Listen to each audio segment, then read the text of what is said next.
para ir conversando justamente más en detalle del balance justamente que se estaba viviendo en la región. Vamos a hablar con Astrid Valencia, que es directora adjunta de investigación para las Américas de Amnistía Internacional y que está en México. Astrid, ¿cómo le va? La saluda Darío Mizrahi.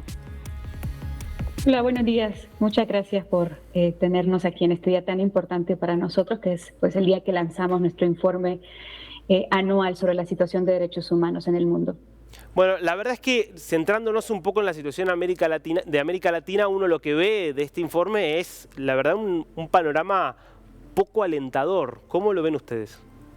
Sin duda, es un panorama desolador, es un panorama que está plagado de respuestas insuficientes de los gobernantes de las Américas, de gobernantes de estados y autoridades que han pues, prometido muchas cosas, ¿no? Han prometido prosperidad, seguridad, avances sociales, ¿no? Protección ambiental, pero lo que hemos visto en la realidad y tú has relatado de forma muy detallada es cómo le dan la espalda a los derechos, ¿no? Los derechos de quienes vivimos en el hemisferio americano, especialmente le han dado la espalda pues, a mujeres, a personas refugiadas, ¿no? y a otros grupos que son históricamente marginados. Entonces, claramente es un panorama desolador, es un panorama con muchos retos, pero también es un panorama que presenta un movimiento de derechos humanos en las Américas, pues que continúa resistiendo, ¿no? Que continúa luchando porque sus derechos sean respetados, que continúa demandando un cambio, ¿no? En el timón, un giro en la dirección, ¿no? De los gobiernos para un bienestar colectivo y un ejercicio de derechos, ¿no? En cumplimiento con pues, las obligaciones que tienen los estados americanos, ¿no? Claramente, unas obligaciones que han asumido y que incumplen día tras día, ¿no? Astrid, cuando uno repasa el informe, uno ve una colección muy amplia de abusos, desde abusos vinculados a la violencia de género, a los abusos del Estado contra la libertad de expresión, las torturas, lo que pasa en las cárceles. Si usted tuviera que identificar algún tipo de abuso o algún tipo de conculcación de derechos que más haya aumentado, que más haya destacado en este último año, ¿qué tendría que mencionar? Como dices, es un menú muy que da mucho temor. Es un menú muy terrible, ¿no? De graves violaciones, de situaciones que están impidiendo que las comunidades, las poblaciones y los pueblos en las Américas puedan realmente disfrutar sus derechos. Creo que una de estas situaciones que destacan mucho en nuestro informe y en la lectura especial que se da sobre las Américas es esta represión implacable a la disidencia, ¿no? Hemos visto cómo millones de personas en las Américas, justo con movimientos sociales, activistas, pues han tomado las calles en diferentes ocasiones y por diferentes razones, para exigir, por ejemplo, sus derechos más básicos, ¿no? Para el fin de la violencia de género, para que personas detenidas solo por ejercer sus derechos sean liberadas, ¿no?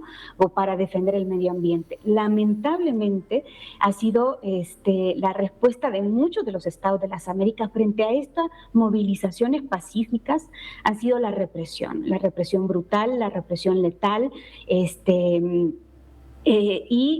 han optado, ¿no? por responder de forma violenta ante estas demandas genuinas de la población, ¿no? Y ya tú, por ejemplo, retomabas algunos de estos ejemplos, ¿no? Como la situación, por ejemplo, en Perú, donde han muerto pues al menos 49 personas producto de la represión estatal, ¿no?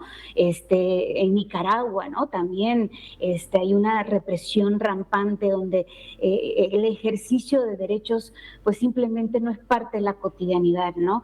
Y así también podemos ver otros países de la región como Venezuela, ¿no? Donde también hay una represión implacable a la disidencia, o Cuba, ¿no? Y esta represión, pues, como decía al inicio, pues encarna claramente en un uso excesivo de la fuerza y en ocasiones este uso excesivo es letal, pero también en otro cúmulo de violaciones masivas, como detenciones arbitrarias, tortura, malos tratos, ¿no?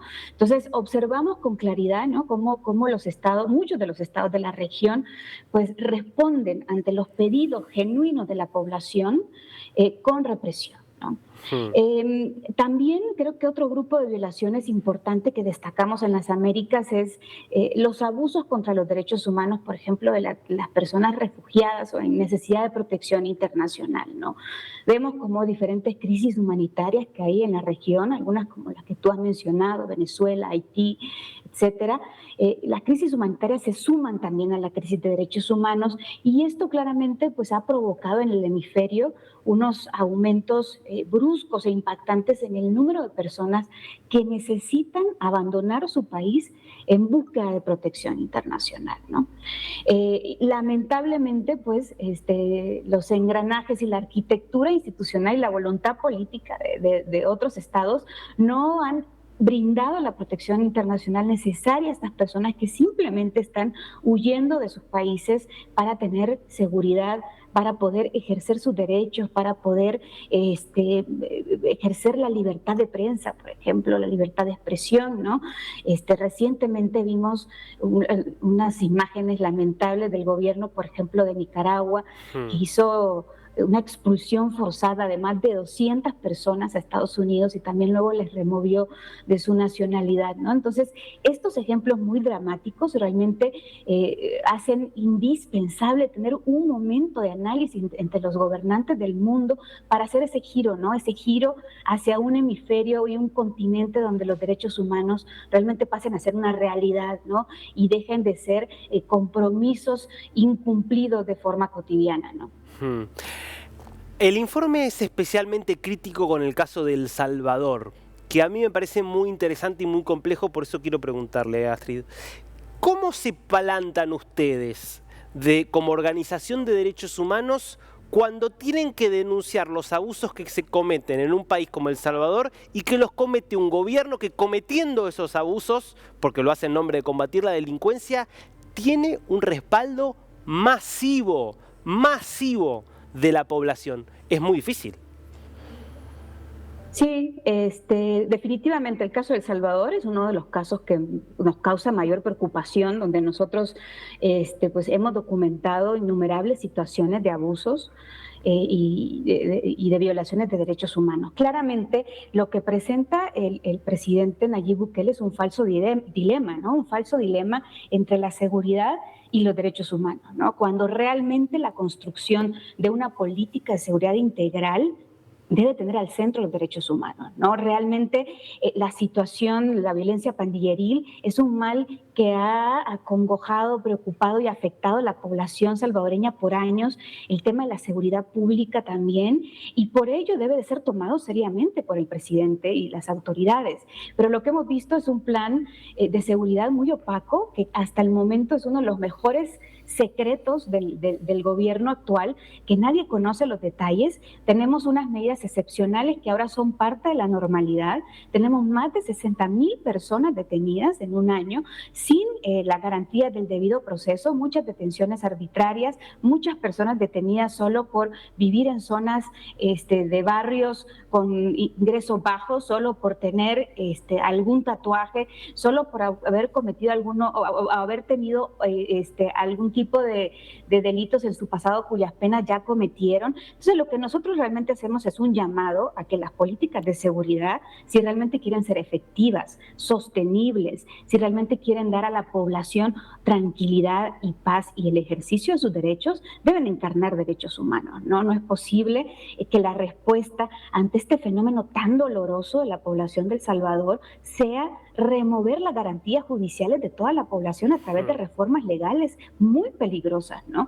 Entonces, claramente hay una deuda importante de parte del Estado salvadoreño si realmente está comprometido con el bienestar de su población, si realmente está comprometido con los derechos humanos, si realmente está comprometido con elevar el nivel de vida de la población salvadoreña que tanto merece, ¿no? Tener una respuesta estatal completa, integral, ¿no? Y que violaciones de derechos humanos, porque tenemos entonces un entorno pues con mucha violencia y crimen, y a eso le sumamos ahora la violencia estatal, ¿no?